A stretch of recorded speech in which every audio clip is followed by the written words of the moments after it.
background of how the DEI emerged and the context in which this has happened? Sure, and my pleasure to be with you all today. Thank you so much for inviting me. I guess the place we start actually is a very human one, which is really that when you think about diversity, equity, and inclusion, and I can get into the individual concepts in a second, but fundamentally we're talking about human capital and really about good people management, because if firms employ people, you want to make sure you get the best out of them. You want to make the working environment a good and effective place to be. So that's a sort of starting big picture. And of course, as you say, it's very relevant to social. It's also pretty relevant to governance as well. And when we think about diversity, then the terminology we tend to use is around diversity, meaning, all of the many attributes, perspectives, and identities, what makes us each individually unique. And then when we think about equity, that's very much a slightly difference from equality. So it's the piece that really comes into play to bring us all up to some sort of level. One of us might have something that we've struggled with in the past that we need some extra support with. Equity brings us up to a level of looking for equality. And then, of course, inclusion is the active, the dynamic piece, and it's creating an environment in which people feel respected and fully able to give their best selves. And the big context for all of this, I think, is one that's actually very relevant to the title for the session we have today, which is essentially seeing this as part of a growth mindset. So taking the opportunity and really saying that by having a combination of support and challenge, and putting these two together, the nexus of support and challenge, that's where growth happens for organizations, for countries, for initiatives. So all of those things are really important. And it very much really speaks to the opportunity set that's here, and that inclusion is, in fact, for everybody. So I think those are my kind of key starting points and how I think about this work. And then, of course, in terms of the history, it's been around for a very long time, but not always as effective as it might have been. And so some of this is about folks really understanding, as say, the opportunity that's there, the way in which to make the most of everyone who's in the working environment, and also to be aware of who's not already there and who can be brought in. And I think some of the changes that have happened, both globally and specifically in Saudi, that I know we're going to get into, have really spoken to that ability to bring in a wider set of talent and make the most of the opportunity there. So all of these things, as they set out with a very positive mindset, looking to greater growth and indeed to an exciting future, which I think just is beneficial to everybody. And I think we're going to get more into what's very particular to the investment industry in a minute, or alternatively, I can carry straight on, whatever you think best at this point. Indeed. Well, it all sounds like it's a work in progress. And it's been evolving since then and will continue to evolve as long as the financial sector and other industries as well continue to evolve in terms of their human capital. I would like just to bring a question to Ahmed, then we can follow through with your chain of thoughts.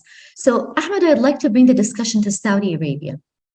Can you start with defining DEI in a locally relevant setting, and its relevance considering the changes happening in the Saudi workplace under the Vision 2030? I mean, so much has been going on, so much has been very rapidly changing and reforming. The financial sector has been spearheading other sectors in terms of human development and so on. So what have you to say on that? Thank you, Reem, for this great question. I think diversity, equity, and inclusion, when it comes to a young country such as Saudi Arabia, is a different subject to tackle comparing to well-established countries such as UK or USA or the other well-established countries. So let's first understand what do we mean by diversity, equity, and inclusion. And I'm a simple person, and I like to simplify complicated subjects. So if we simplify diversity, it's a group of principles and actions to be implemented by a company or organization, whether it's private or public. And the outcome and the result will be the inclusion. So we can put it in a very simple formula: diversity plus equity equals inclusion. So this is as a baseline of this concept. And to tackle your question about Saudi Arabia, on April 2016, when our Crown Prince has announced and launched the national vision, which is famous by Vision 2030, we have, as a nation, realized that as a country, we need all the human resources available in the entire world in order to achieve this great plan. And since then, we have noticed a lot of initiatives and changes in multiple fronts, especially in the rules and regulations. And I would like to mention a couple of examples on those kind of changes. So in the past, and I'm talking as someone working in the human resources sector for more than 15 years. In the past, employment contract in Saudi has to be written, and this is a normal thing, but now it has to be written and authenticated via governmental platform. This is a new initiative which is protecting employment rights of all employees, especially blue-collar employees. So if the employer failed to comply with this arrangement, then they will be fined and eventually blocking their governmental services. Second example is recruitment age in the past was different, or retirement age was different between female and male. Now it's exactly the same. That has increased longevity of female employees in the Saudi labor market. Another example, in the past, if non-local employee wants to move to a new company, he or she must grant the approval of the current employer.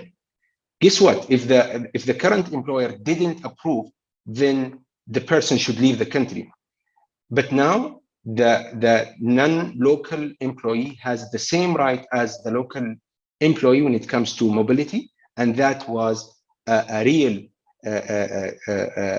deed and shift, yeah, when it comes to the labor market.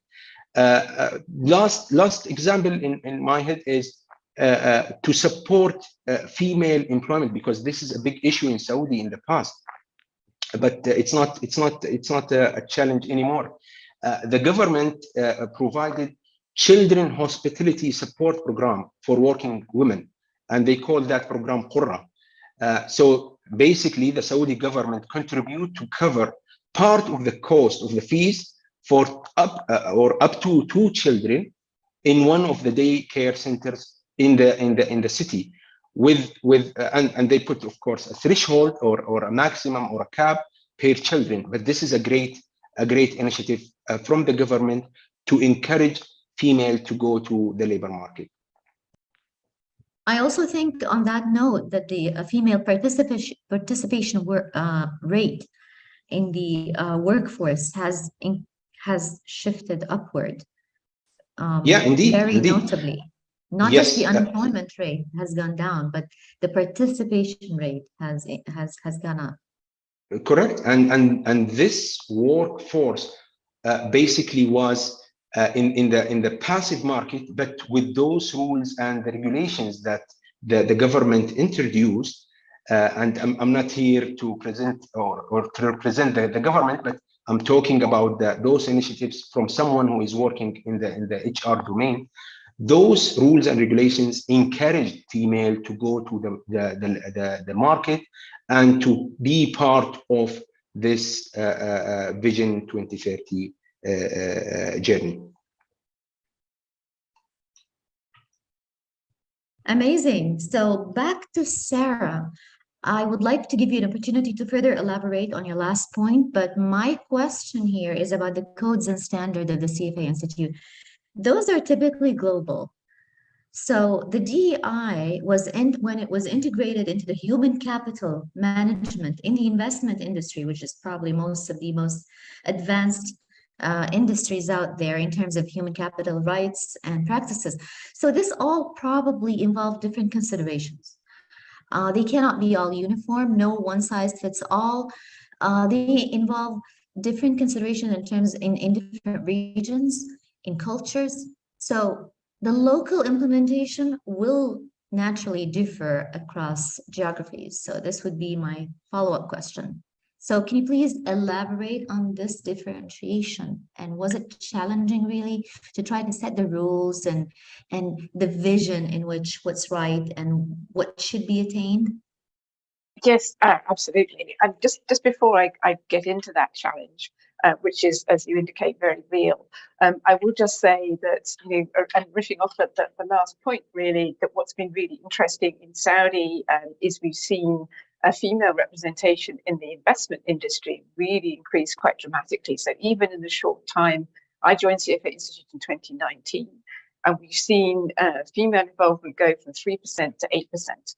Which actually means it's really quite similar to a lot of countries in Europe. That's one thing I'll say. And the other thing I'll say is that the changes that have been happening around childcare, ones that are very relevant. In the UK, where I'm speaking from, the cost of childcare is a huge barrier to women actually being able to progress in the workforce, and indeed, caring responsibilities in general. So when governments make these changes, they can have, very long-term effects. So that's a sort of broader piece, and I do think it's worth setting that context.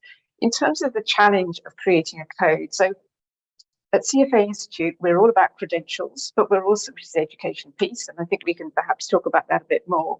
But we're also very conscious of how do industries really make them as good as they possibly can be for the end client. How do industries make sure that they are really serving the greater good of society rather than serving themselves? And that discipline is an important factor. We have existing codes and standards, such as the Global Investment Performance Standard. And so that's the infrastructure that our Diversity, Equity, and Inclusion Code is built on. And those codes and standards, as you point out, they are indeed global. And so the expectation was always that we would do a similar piece of work with diversity, equity, inclusion, the people space, human capital. But of course, as you rightly say, one size really doesn't fit all. So what we tried to do is think about what are those elements which are to some extent universal and can be shared globally, but then what are the pieces that need to be very clearly culturally differentiated? So we have 6 principles which are broadly universal, so about expanding the talent pipeline, about having considering inclusion in particular around the talent acquisition process at all levels. Then we thought very much about promotion and retention and what that means for organizations. We have added an influence piece because we think in a highly financialized economy, such as many economies, both developed and developing now are, that really matters.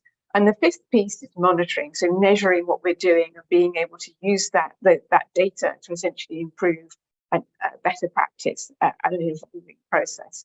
So those are the broad pieces, and they really think about, in terms of the investment industry, that sort of professional life cycle.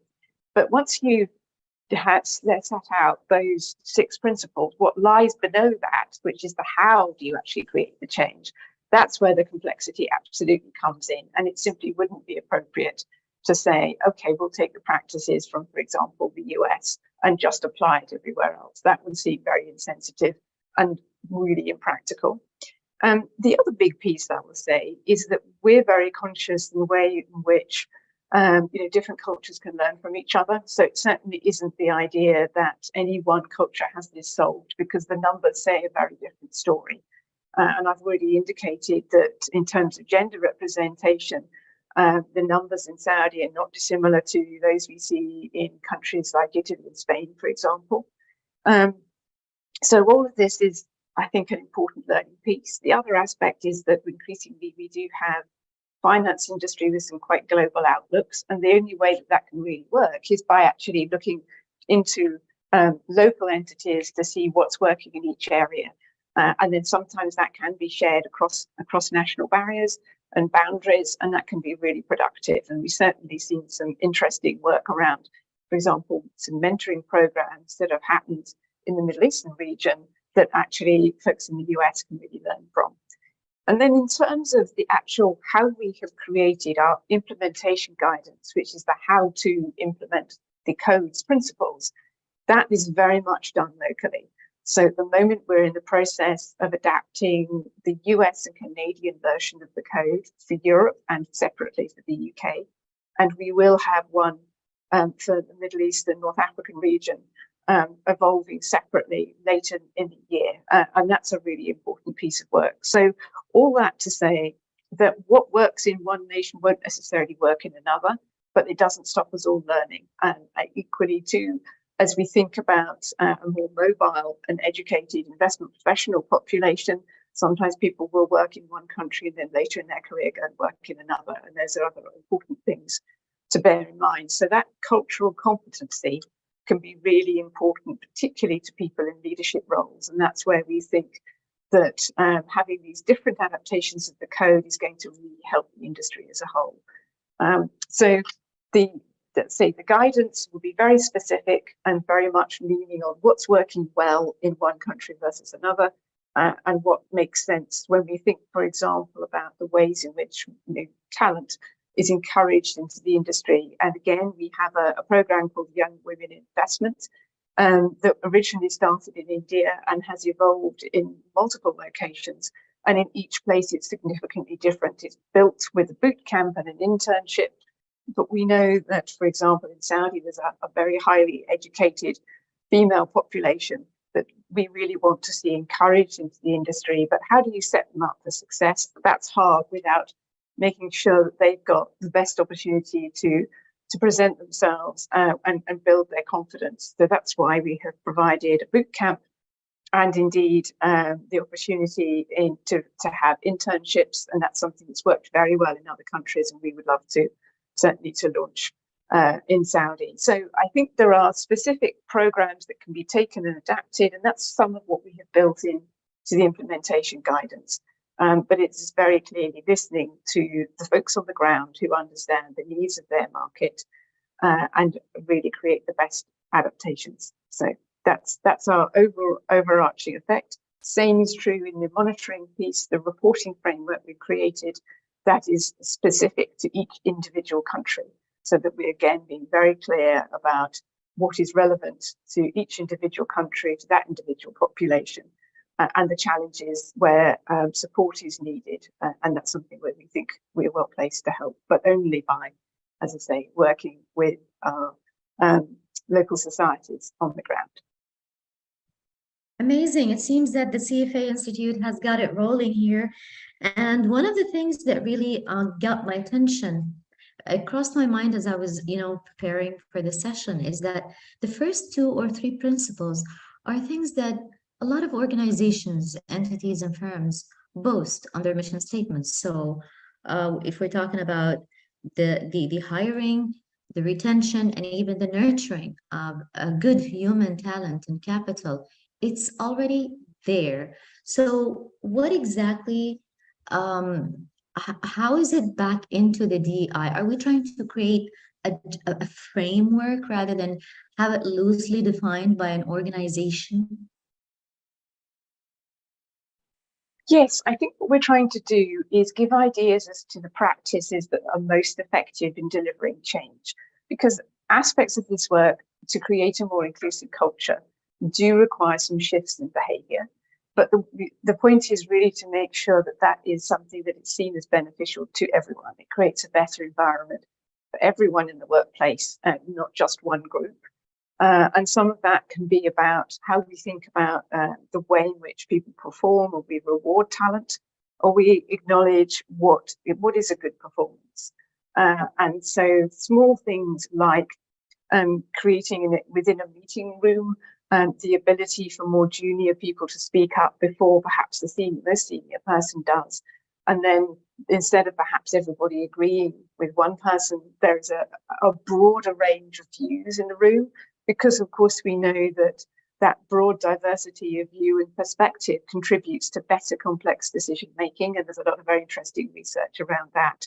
So there are small adjustments that can make, which actually really reflect the strengths of the leadership that are able to take a step back and bring people in. That's coming from, as I say, from a real position of strength, but then allowing that talent that's been brought into the organisation to contribute, and indeed then to learn, because that's always going to be an evolving process. So as I say, when it comes to complex decision making, there's a real value in having a far greater range of people and views reflected in the room. And one of the interesting things about gender diversity, it is the universal diversifier in terms of perspective. And so there are some things that women typically will come up with, particularly around social observation, that can make quite a difference to views and to essentially the collective intelligence of the group, which is again something we're very keen to leverage in investment. Right. A couple of points that I'm going to be bringing about in a minute, but let me just shift to Ahmed now. Ahmed, you have probably a lot of insights, examples, and stories from your organization. And I would like to hear some of those. What are some examples that Vision Invest, your company, has implemented to foster the DEI framework? Great question, Reem, and allow me to make two examples. One from the existing company that I work in, which is Vision Invest, and I have another good example that I think I will share with the audience, which is from previous organizations. So in Vision Invest, we have realized that in order to start the journey to build our social maturity when it comes to addressing the ESG, we have decided to focus on a very special group in the country, which is the orphans. And when we are talking about orphans, we are talking about low-income orphans. So we have taken the decision to basically address and tackle that group.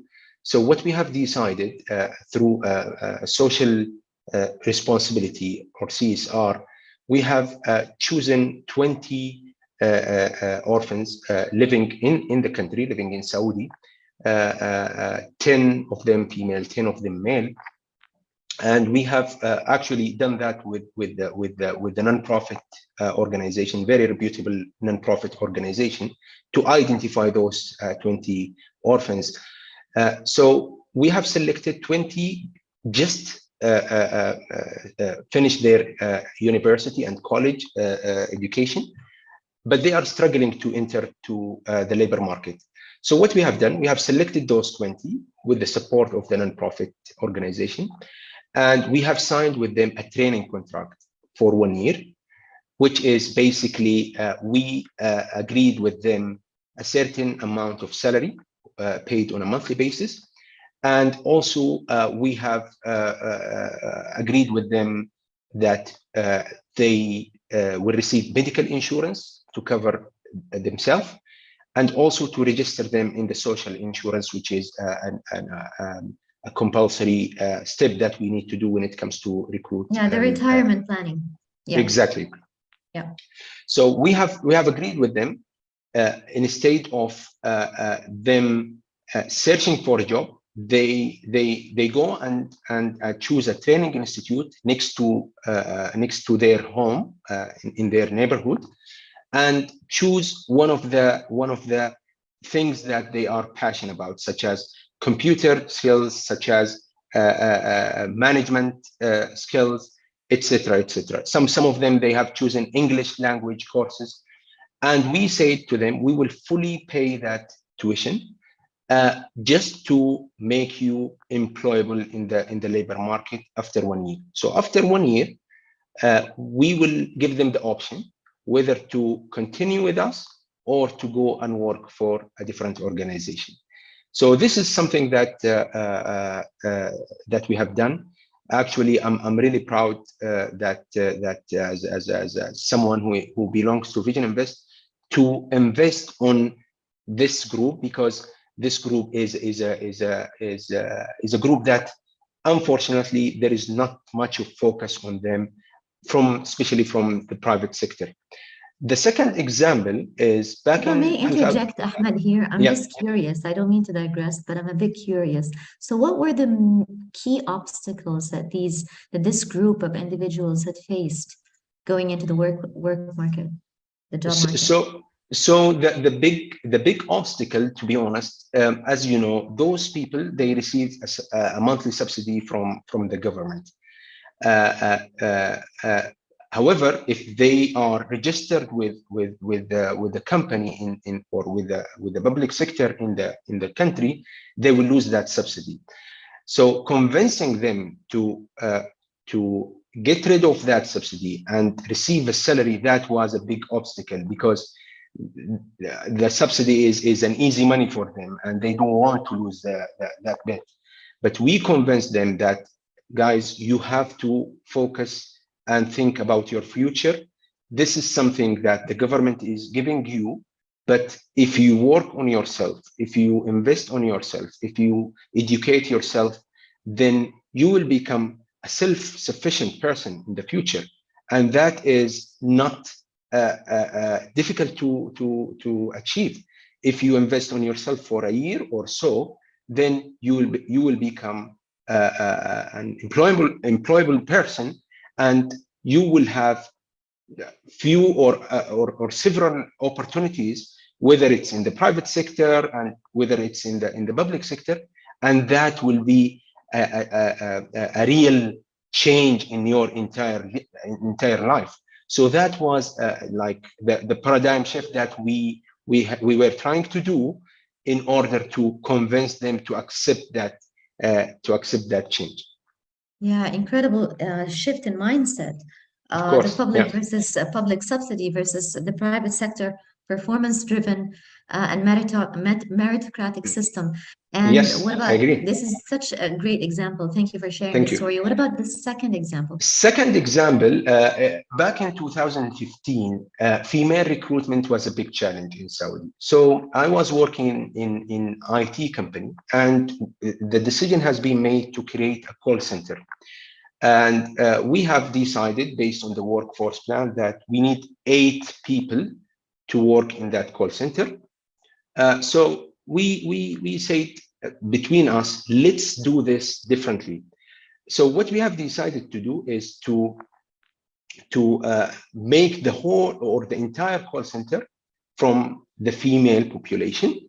But we have faced a challenge, because at that time, working 8 hours a day or 9 hours a day was a challenge, right, for the female. So what we have decided to do is to split the job to 2 shifts. So instead of a lady working 8 hours or 9 hours a day, we have done something called job sharing. So you share a job with someone.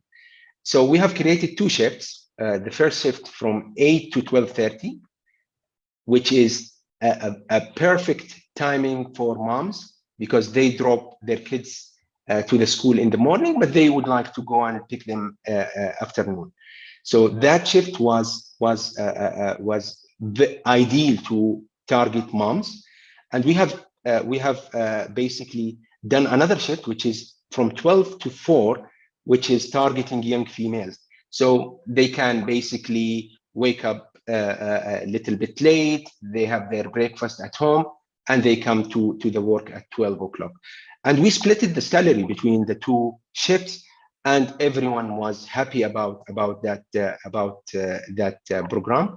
And we have and instead of recruiting 8, we have recruited 16 female. Wow. So yes, so that was a win-win-win situation for us, for the candidates, and for the IT companies in the industry to understand there is another way, or there is an outside the box solution to tackle to tackle that challenge. Incredible insight, incredible story. Thank you for sharing that. And I will get back to Sarah. I do have a question that is based on your last point. You were saying that you will be creating a variety of chapters that are relevant to different geographic regions. And you mentioned something about MENA, the Middle East and North Africa region. How about, I mean, our region is there a central unit of communication whereby, the agreements are being set and the cultural exchange is made and the limits, the borderlines, the boundaries are being recognized? I mean, this is just not a simple undertaking. What can you tell me about that?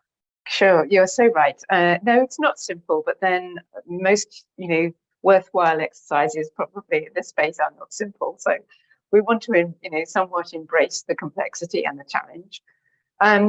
So the approach that we've used is essentially to bring together a group that has the widest possible diversity of experience and insight. So I'll talk you through perhaps the example of the group in Europe. And we've looked across all the financial markets. And essentially we have invited individuals from CFA societies to join this group to make sure that then we can produce something which is going to be as relevant as possible to all in that region. And that's essentially the model that we would use. So we've got, these highly attuned and well-connected, thoughtful individuals from their different markets working together. There's an agreed piece of governance. So there is a charter that we've shared and it's been agreed so that everybody knows how they're going to work together under what kind of disciplines and meeting cadence, etc. And that's all sort of set up under the CFA Institute umbrella, but with, as I say, CFA societies. And importantly, creating an environment in which we are actually not just talking about cognitive diversity and the like, but actually we are doing it. Namely, we are encouraging all of these individuals to challenge each other and say, okay, this is relevant in my region or in my country, but may not be relevant in your country. What does that look like? Where are the areas of compromise? And I think what essentially that's going to develop into is where there are really marked differences, then we can be very specific and say some of these will land as a market-specific adaptation, because there is no point delivering something which won't work in that culture. And universal diversifiers in general, I think, and actually what Ahmed has indicated is a great example, which is those folks from really disadvantaged backgrounds. So socioeconomic disadvantage and gender diversity are two areas that essentially are pretty universal across most markets. And those are the kinds of things we can adapt for and that have real need. We can also think about race and ethnicity and how that presents in every single country. So there are certain commonalities, but I think the most important thing is that everyone is coming together in the sense of wanting to really improve the effectiveness of the investment industry for the end investor, and to really have the best impact in terms of what in CFA Institute's mission statement, we talk about the ultimate benefit of society, and that's a really important piece of work. And so that, I think, serves to create a space in which there are some really shared values. And so I think if we think more about what we have in common than what divides us, then we actually start from a very positive place. And then that also means that when we come to debating those areas of difference, we can do so in a way that is thoughtful and properly inclusive. But I think we're clear that we have commonalities across the Middle East that we will want to keep specific to that region, and that will have resonance, we hope, and be useful in driving the change that we agree we want to see. And I think there's no shortage of common ground there. But as I say, tackling complexity is something which, given this way finance works and the investment industry in particular, most people who work in that space are used to complexity, they're used to data, and they're used to some quite tough concepts. And I think that actually is all very good experience when it comes to tackling cultural sensibilities. Yeah, numerical complexity is perhaps more than it is human psychology and cultural complexity. But nevertheless, I mean, when I'm listening to all the great things and the success stories and all that, I was wondering, I mean, and although we're just limited today to the investment industry because the CFA Institute happens to be one of the most intelligent, in my opinion. Of course, I'm biased. I come from the financial industry myself, but one of the most intelligent and forward-looking policymakers globally. And that takes me that makes me think, I mean, have you, Sarah, come across other industries, sectors or subsectors that are interested in a similar framework, similar approach to human capital, such as that of the DEI? Yes, I would say so. I think it's very varied. I mean, I think there's been some very interesting work in tech, for example, or IT. And in fact, we've just been hearing a really interesting example.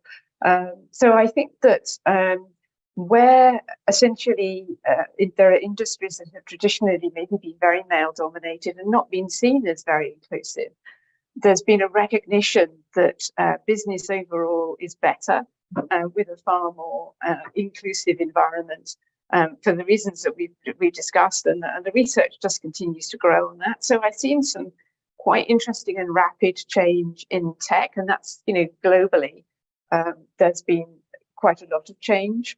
And then perhaps slower moving, but in many respects quite solid change in different branches of the legal profession, again, looking across country by country. Another area is medicine. And that's also, all of these, I think, are areas that, sectors that employ, have to employ highly intelligent, highly educated people. And they need to have, those wide perspectives. It's an area in which decision making can be really difficult and complex. That point that you made about data matters, but so does also the sort of psychological aspects, or neuroscience, that also increasingly coming into play as we know more and more about the way in which the human brain works. So I think there are knowledge-based industries where DEI has a real benefit, a business benefit, as well as the more, the equally important societal one. So those are the areas where I'm seeing some interesting work. And I think, if I see some good ideas, I'm very happy to borrow from those, with the proper acknowledgement, because, there's no point reinventing the wheel, and there are definitely some great ideas out there. So, for example, in tech, there's been a lot of emphasis on neurodiversity. So looking to people who identify as being having autistic spectrum condition, and that has been quite a significant factor in the tech world. So there's lots of different ways of thinking about how humans can contribute into their workplace and feel more valued and get more satisfaction from their work, and then give more as employees. And that kind of imaginative thinking can really make a huge difference to impact, to output. And then all of this in the context of ESG, of course, is really important. And then when we look at the organizations that are signed up to our DEI code, our common denominator is a real interest in that ESG space, and indeed producing growth that is really inclusive growth. So those are all things that I think are quite interesting trends for us to be following, and I feel that the conversation we're having today is very much part of that.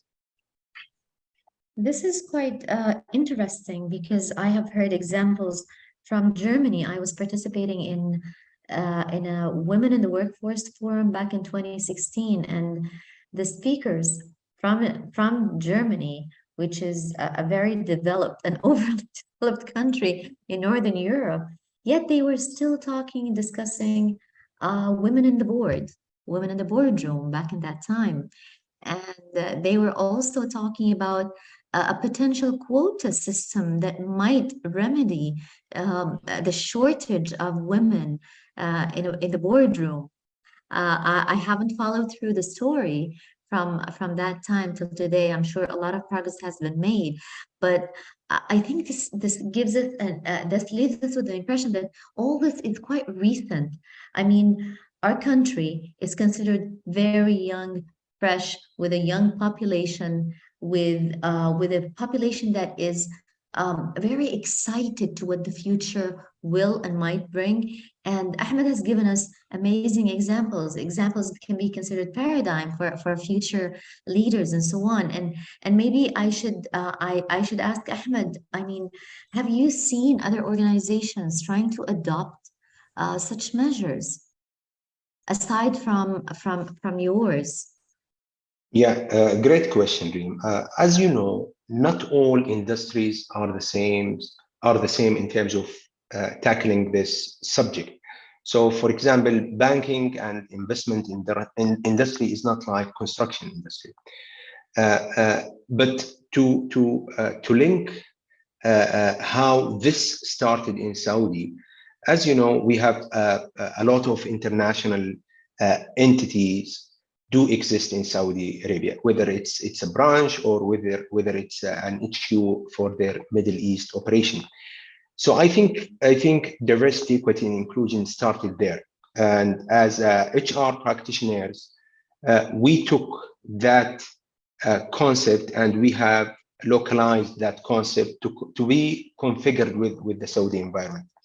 So I would say the elite industries in Saudi, such as oil and gas, telecoms, investment and banking sector, are more advanced when it comes to diversity, equity, and inclusion comparing to the other sectors. I will use an example of Saudi Telecom Company, which is STC, and it's as you know is one of the biggest companies in Saudi when it comes to capital. In November 2019, they launched a Women Council, and I took that from their website. So they are saying, or they are articulating, STC eager to enhance their employees' experience and raise the level of the engagement, which will lead, in their view, to continuous innovation and improvement. So they deeply believe in providing equal opportunity to all employees to have their voice heard and participated in the decision making. The purpose of this council is to enhance their women employees' experience by increasing the number of women hiring, making sure they are in supportive physical environment, as well as developing their capabilities through different programs. So this is an example of a company working in the telecoms, and as I said, companies now are competing against each other to enhance their environment, to attract best and better talent when it comes to, because as you know, talent is a source and is a competitive advantage for all the companies. That's why now organizations are focusing more and more and investing more and more to enhance their environment so they can attract, retain, and develop the best talent in the market. Yeah, that has been a rising trend. I've seen a lot more job openings for HR and human capital experts in the Saudi market, more than I've ever imagined would be the case. And maybe I can bring a little anecdote from my history working for. After I've stopped working for the financial industry, I shifted slightly to the mining industry, being the first ever female to be employed by the Saudi Arabian mining company in a capacity of my choice within the investor relations area. And I clearly and vividly remember that day when I went for an interview.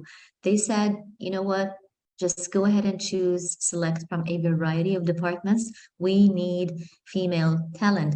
And I was there for 6 months before the second female was onboarded.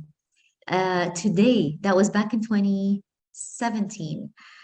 Today, Ma'aden, which is a Saudi Arabian mining company, employs female mining engineers who dig down the ground, searching for precious metals and other minerals. So this is definitely a massive shift from where I first joined the workforce back in 2003. A lot of changes, sometimes too rapid. I mean, I can't follow up. So on a different note, I would like to bring our attention and the listeners' attention to another very interesting area, which is measurement, KPIs. And maybe I will start with Sarah here. So I mean, how can we measure the success? What kind of measure sticks that we're using here, and standards and principles in that sense? How can we decide or determine that an attempt to affect that change, to improve those practices, to comply with the new framework, DEI, how can we call an endeavor a success? Sure, and what a good question, my goodness.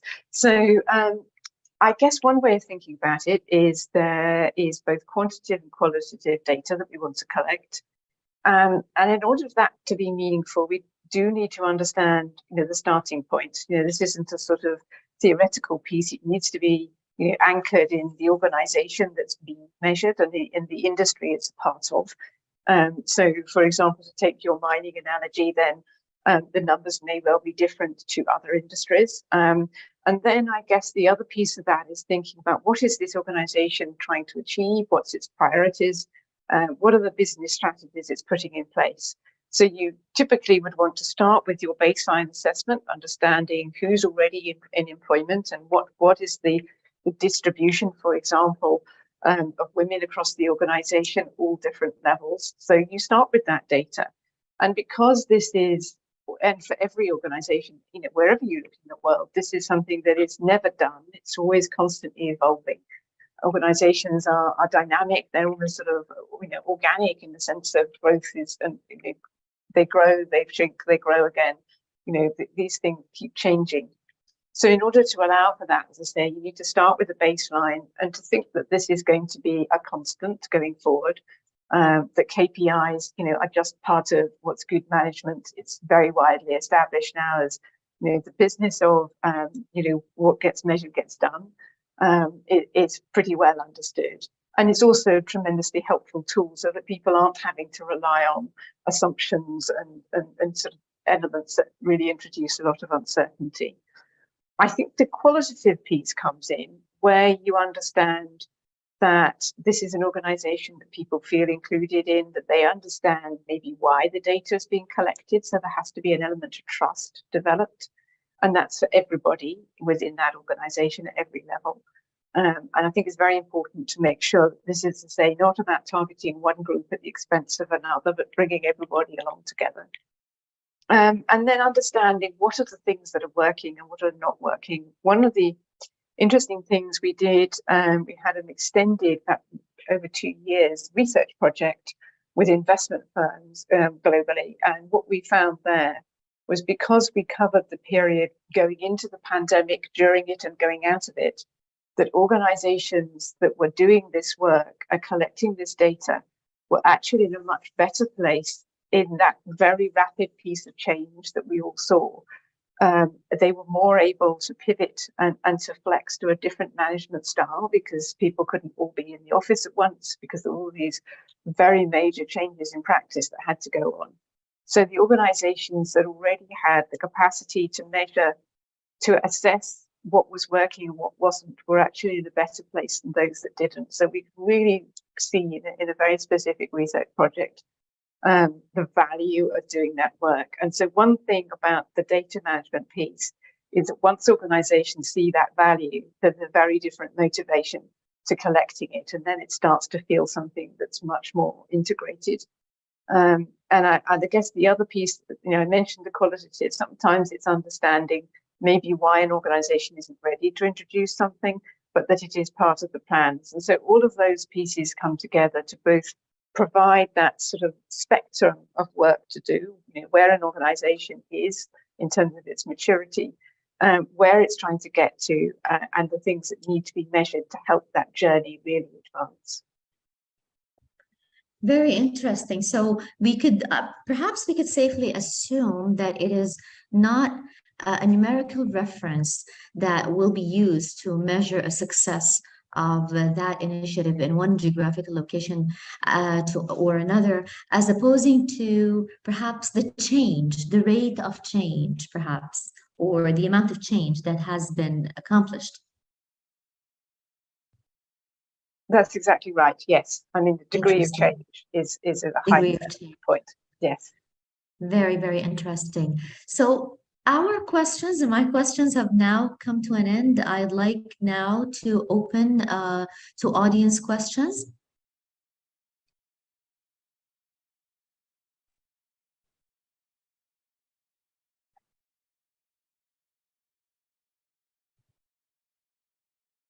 Okay, I don't have access to the questions yet. Perhaps our production team can pop them up on the screen.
So I do have one question here for Ahmed. We're kind of curious to know what kind of success or what kind of adaptation has been chosen by your organization. Have you seen any difference in terms of acceptance, in terms of appreciation of such efforts from any working groups within the organization? Yeah, thank you, Reem, for this question. Look, this is something that we treat as based on the change management principles.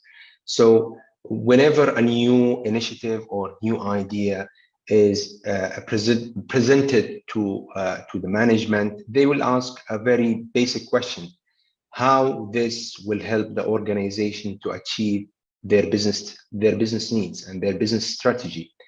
And I think the smartness here from anyone working in that domain, in the HR domain, is to put a link between this program and how this will help the organization to achieve what we should achieve at the end of the day. So I will not be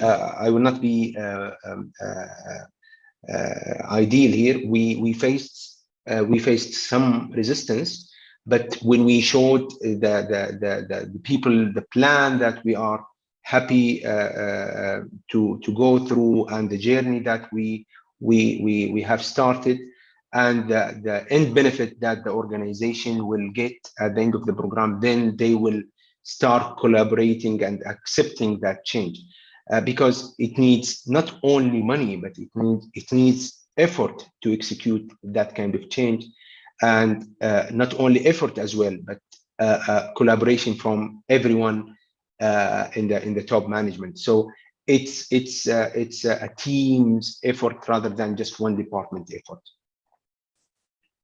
Yes, great point. I mean, yes, resistance can be seen in many, with change. Resistance naturally comes with change. One of the questions we have here is, what can be, and I'm quoting, what can be great ideas to improve the diversity, inclusion, and equity? Perhaps this question will go to both Sarah and Ahmed here. We'll start with Sarah. I think, again, I'd like to sort of start from the last point that Ahmed made, because I think that's really very relevant, as in what is the business priority and how does that change?